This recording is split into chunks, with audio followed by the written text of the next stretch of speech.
Hello, everybody. Welcome to the scenario reviews for the Forgotten Age campaign. These should be coming out. We're in the middle of our player card reviews. Normally, we do the scenario reviews much earlier than the player card reviews, but today we're thinking, we do the scenario reviews after our second playthrough, and we've just finished our Forgotten Age playthrough. And just to give an example of how we think about this, Travis said he's excited to put these cards away and not look at them again for a year. Yeah. So I imagine there's gonna be a lot of there might be some contention. As always, let us know in the comments what you think about these scenarios, but just remember, our opinions are the final ones, and that is that. If your opinion is different to ours, then that means it's wrong. Yes, exactly. So, the Untamed Wilds was the first... I spelled it wrong. Before we go into the individual scenarios, do you guys want to talk about the new mechanics? And yeah, that's a good idea. So first up, we got Seal, which is a player card one, but... I mean, I think Seal's great. Yeah, there's a lot of design space, both for players and against players, like Father Mateo's Weakness gets rid of the Blessed chip, which I think is good design. Yeah, right. I think it's a good choice. Yeah.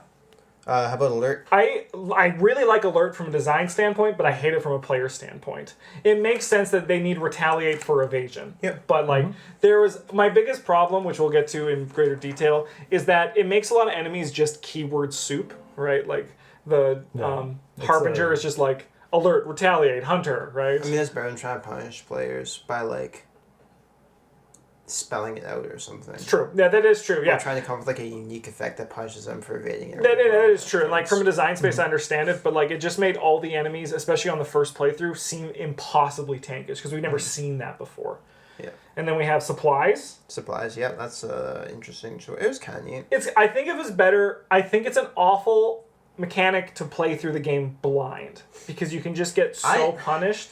I don't know. Flavorfully. I was gonna say I enjoyed it more blind than I did the second playthrough because playing it blind, you think hey, this is probably stuff I'm gonna need in my adventure. I do wish they gave you maybe one more point or whatever so everyone could take provisions or make it feel a little more realistic. You're not gonna be going on an adventure and be like, I'm not bringing food. That's stupid, right? Yeah, that's what I did. Yeah. But it's not important. I really didn't enjoy it the second time because we had to go. It felt like we were compelled to go through all the scenarios and figure out what they were all what all the possible effects for them were before we could evaluate which ones we wanted to pick. That's fair. It's just a lot more bookkeeping than I wanted to do. Yeah. I agree. If there was one more point, it would probably just feel a bit better. Yeah. Right? No, it's the only part of this game, this scenario, that scales with the number of players. Well. I'm interested to see it with two people. To see Or that's what that could be seems. It will be me. I have it's coming up on my next play. I'm actually gonna probably do solo Forgotten Age eventually. No, make me play it. I'm going to, but I also want to bring back my solo series. And the big one... Vengeance. Oh, never mind. No, we got one more after this. Vengeance, Vengeance is... It's thematically cool. It was a fine plot thing. Yeah. It felt a little bit bad to be punished for killing enemies, but at the same time, it was kind of okay. It makes sense. It just made them different to deal with. Yeah. It kind of was teaching you that this campaign's different, which is... It is different. Yep.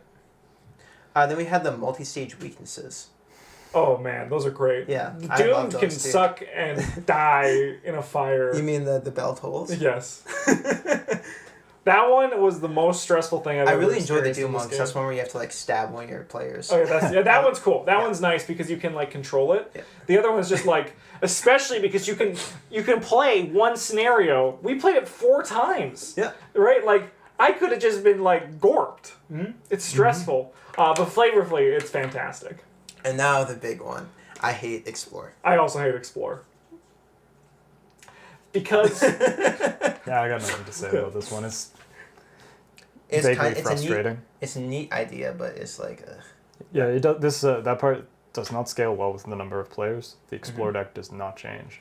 Secondly, every time that you start a scenario, you have to dig through every scenario set to build your Explore deck. I would have liked it. I think it would have been a lot more fluid if they were when you just have them shuffle in the encounter deck, you explore, you flip until you hit a location. Yeah. Or alternatively have locations their own deck has too much manual dexterity, then if you hit a location that doesn't connect to the one you're looking for, you flip until you hit a treachery or something. Yeah. I just So the big thing about this game is that you have a lot of information. Like you have very few things as a player. You know what's in your hand. You know like what's in your deck, the scenario, and you know the map, right? And that's so crucial to determine what you're going to do. But without knowing what the map's going to be, where you're going to go, what's going to happen, and then you can take an action. You basically can take an action in the early game and be like, I'm going to take an action to draw a treachery card. It doesn't feel fun. Right? I didn't mind that so much. I really didn't enjoy the manual and physical Building explore deck. Yeah. Yeah, like if the scenarios had easier to come with a manipulate. pre-built explore deck that just had all the treacheries in it, maybe with a different card back or some such. Yeah, that would be good. Yeah, no, that would be nice. That would make things much easier. Yeah. I mean, I built an island deck in Lord of the Rings, so it's much easier than that. But You'll notice I never got salty about it, like while we were playing or whatever. It was like only when I was setting up, I was just like, oh, right, I have to build another explore deck. Yeah, the explore deck is not terrible. It's just that it adds an extra step to set up, and that's Also, fuck that one scenario not the that part makes you you're like here for. rebuild the explore deck in the middle of it. At That's the what end you of yeah, I think that was that one. Yeah. Man, that was miserable. yeah. It slows down the game so much. Yeah, you might hear us talking about the island deck from Lord of the Rings all the time, but that's not because it's a good thing. Yeah. We complained about that too. No, that one's yeah. Yeah. To be fair though, I think that's probably like one of the bigger complaints we have about this. Not scenario, but this campaign as a whole. One of the biggest grievances. There's a couple scenarios I remember. There's a couple. We got lots of good things to say later. Oh yeah. I mean, like overall. Don't let our complaint with the explore deck deter you. I mean, from this is my playing least this. favorite of the three campaigns. I kind of like it more than Dunwich, but that might be because Dunwich had a lot simpler mechanics and I played a lot. Yeah. But I think the story of Dunwich is a lot better than this one. Like this one, like it's like you explore a jungle 4 times, right? Like to me, it doesn't get good until we get to the City of the Great Race. I would have felt okay if we had just like one less. If one of the scenarios hadn't been explore heavy, exploring I the agree. jungle and had just been something else. I think that one would make me excited to play it again. Right. Yeah. It just you're in the jungle and then you're back in the sea and then you're in the jungle again and then you're in the jungle again and you're in the jungle again, you're in the jungle again, and you're in the jungle again. And then you get to do cool stuff and then your reward for doing really good is you're in the jungle again. Yeah.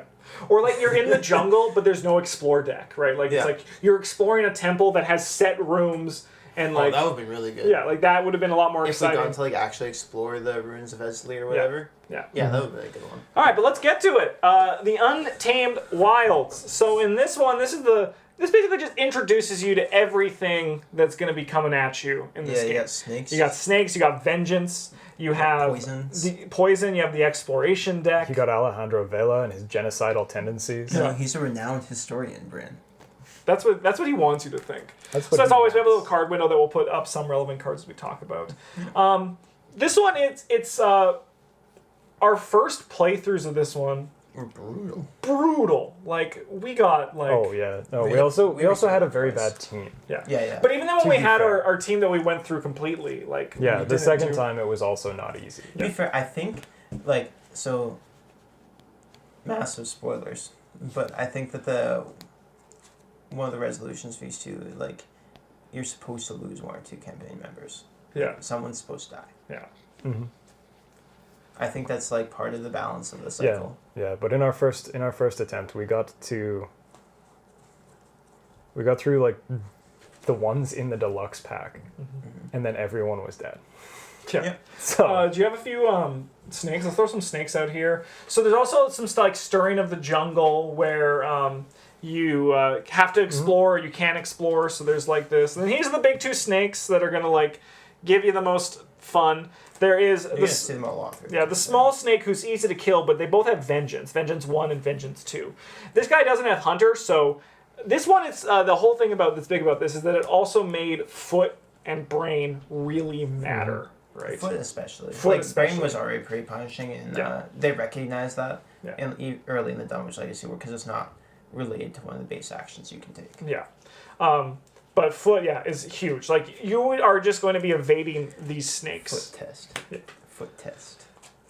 Brain test. I think another a thing that they started to do well here was treachery cards that punish you for having allies in play, or that hurt your allies specifically and make it difficult for you to not hurt your ally. Because they are the strongest asset type in the game, and there needs to be some sort of penalty for not playing other. Yes, yeah. And then there's also the poison thing, which has no effect on its own. That's one of these cards. It just says, you are poisoned. Limit 1 per investigator, limit 1 per deck, and it's a permanent. So there's various things that, like, people who are poisoned lose an action. And then there's... What are these cards? I want the snakes back. Ones that deal damage to each poison investigator. Yeah. With Surge. Some of the special tokens for each encounter set do different things if you are poisoned. Notably, one of them then becomes an auto fail instead of like a -2. So then with this, the theme of Untamed Wilds, how do we think the theme does of getting to the jungle and exploring the jungle, and then the natives of the jungle come out, and then the racist guy says, let's kill them, but then you say, maybe we should talk to them instead. Honestly, it's pretty solid, like 4.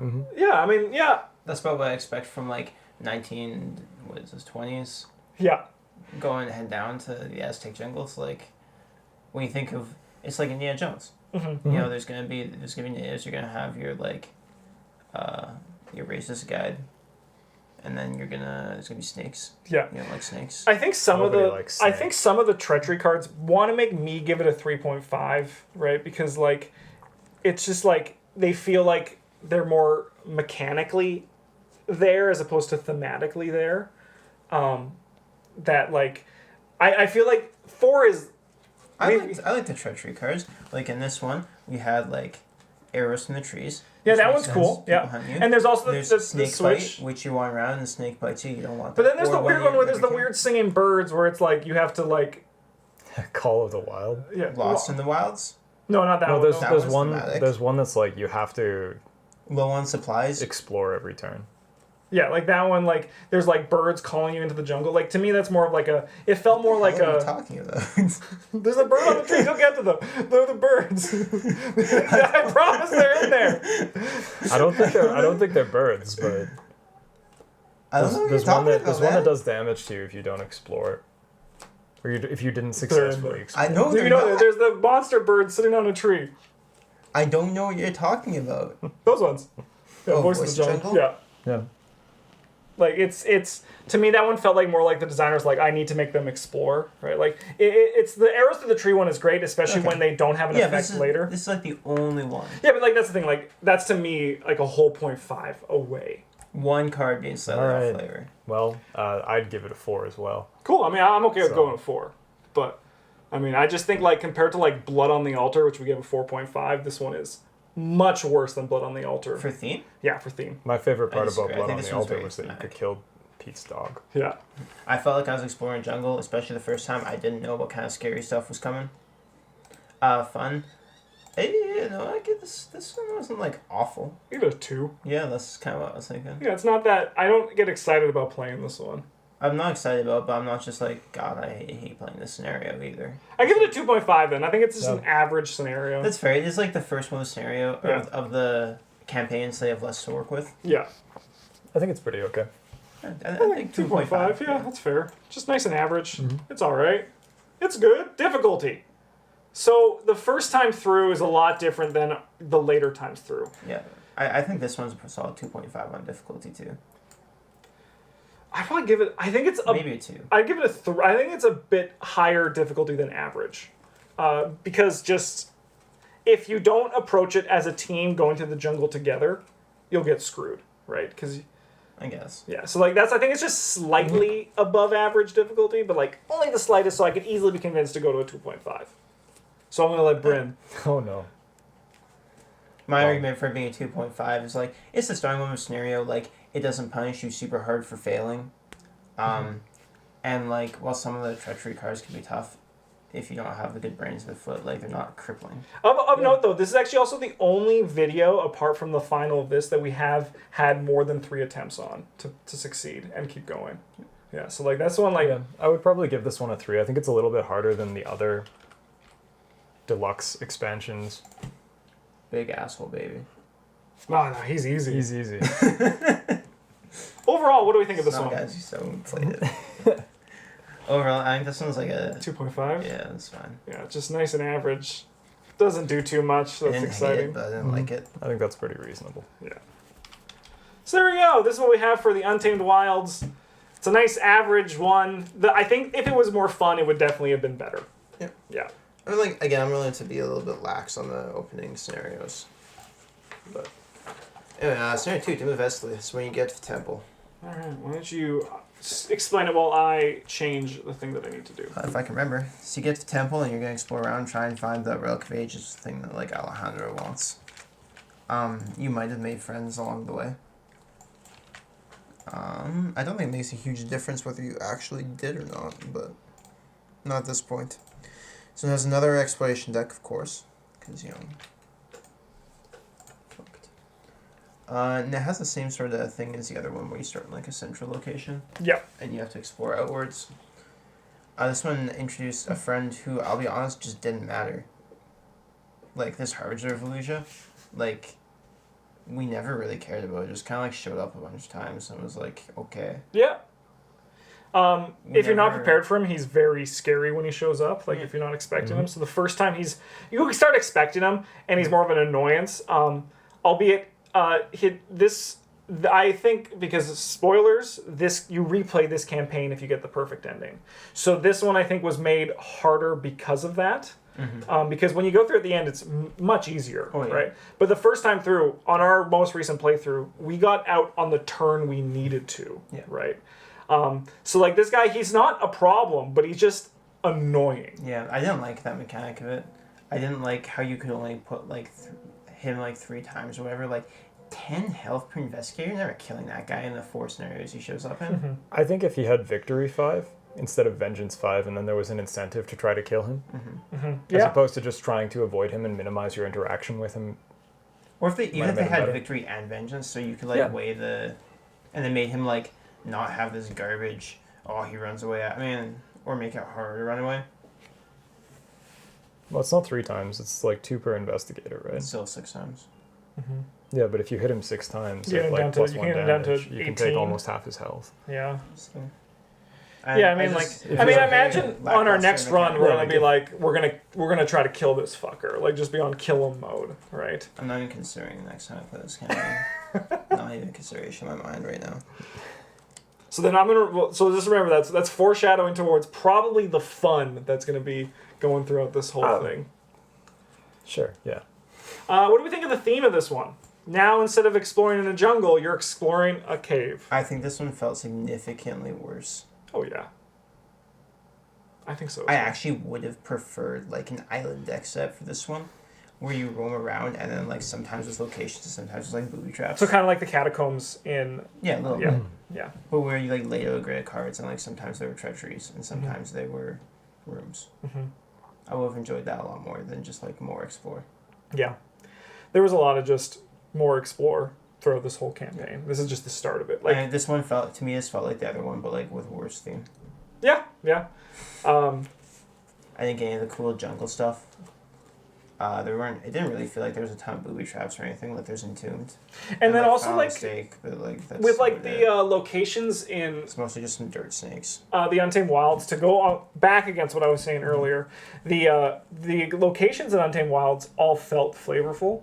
Because like you can understand what a rickety rope bridge would do, but then when you're inside of here, you're like, this is a room with, but most of them are just like, this is a room in a temple. Yeah, it's like underground rooms, like that looks huge, and it's only one room, like great. Yeah, so it's like you got this burial pit, that's kind of neat, I guess.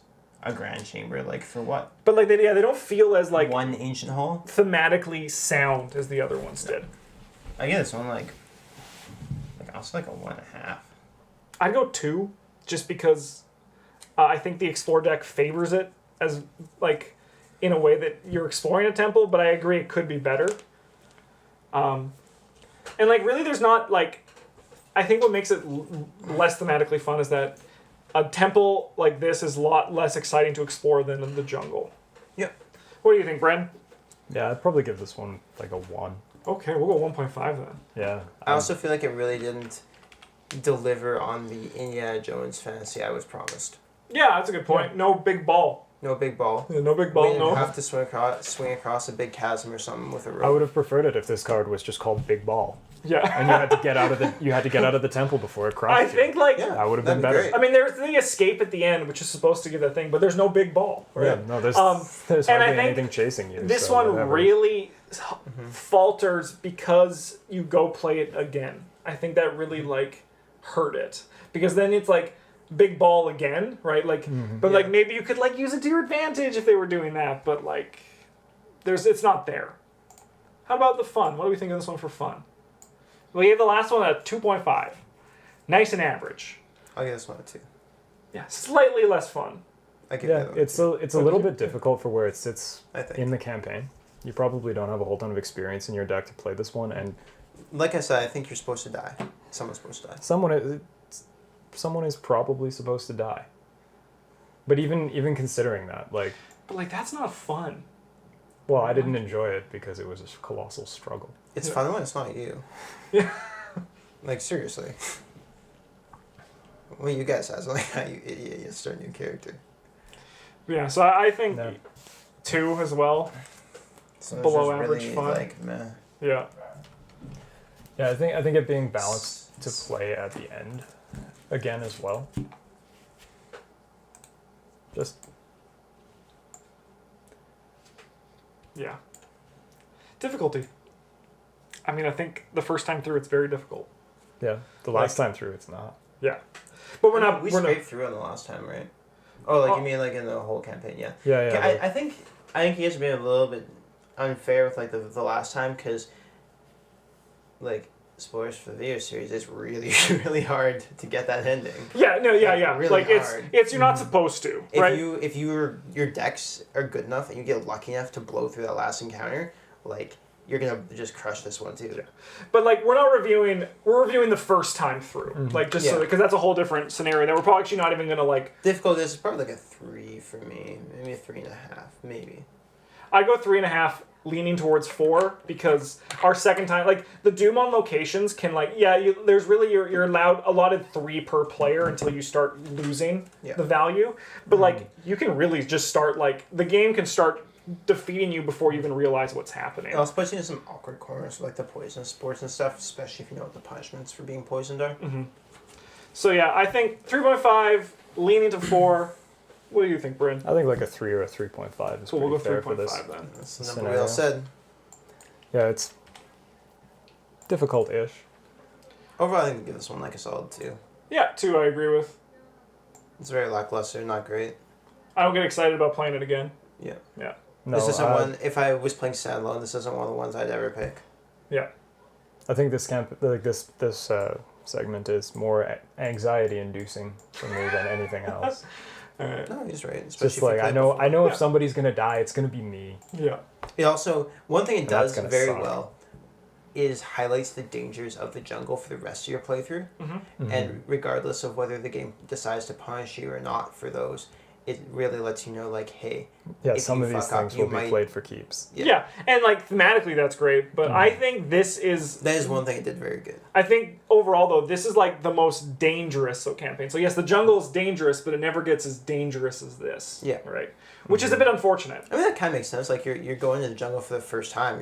You don't know what you're expecting. Yeah, and that's totally fair. Like thematically it's a hit. The main thing I don't like about possibly having your investigator killed in the second scenario is that when I sit down to play the game, I pick the guy I want to play. I didn't just pick any guy. And then like, sure, I'll play a different one partway through. So of Sometimes I note, pick you someone. only get killed if you have a certain number of vengeance. So that's a big thing. Like in that last one, if we lost, we weren't gonna anyone die because we didn't have enough vengeance. He would have looked at us and been like, "This chump, he hasn't killed any snakes. Get him out of here." Yeah, right? it's pretty cool. So like, but the first time through, we had like what, like 7 vengeance our first time through. Yeah, because like, we were trash. yeah, We didn't realize we weren't supposed to actually kill things. yeah. So Well, you never overall, what do we think of Taking the jokes. deluxe expansion for Forgotten Age?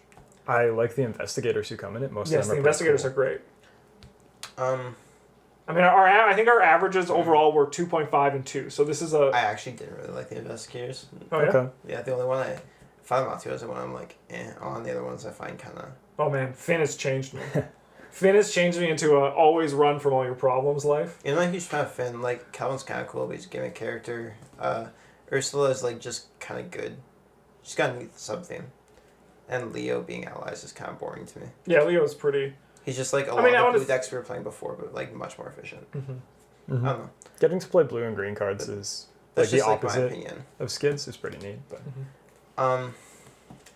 That's something else I was going to... Oh, yeah. Overall, I think that these actually do a very good job of setting like a high-stakes environment and introducing you to all of the mechanics. But I think overall, it's a below-average experience. That's what we've kind of come up with here. I think I think it does... It's a good first couple of scenarios for the purpose of setting up the rest of the campaign, but I still didn't really like it. Yeah, it wasn't fun. Yeah. They did a good job setting the stage, but you're like... Like, my logical mind's like, this was a good scenario, like, or a good pair of scenarios, are relatively thematic, they introduced you to all the concepts good, but my emotional brain's like, I don't like it. Yeah, it's the same thing. But then sometimes your emotional brain is just the right one. Yeah. Right? Maybe it is. All right, so we'll see you guys in the next one where we're going to keep going through the Forgotten Age and, talk about how much we don't like the Explore deck.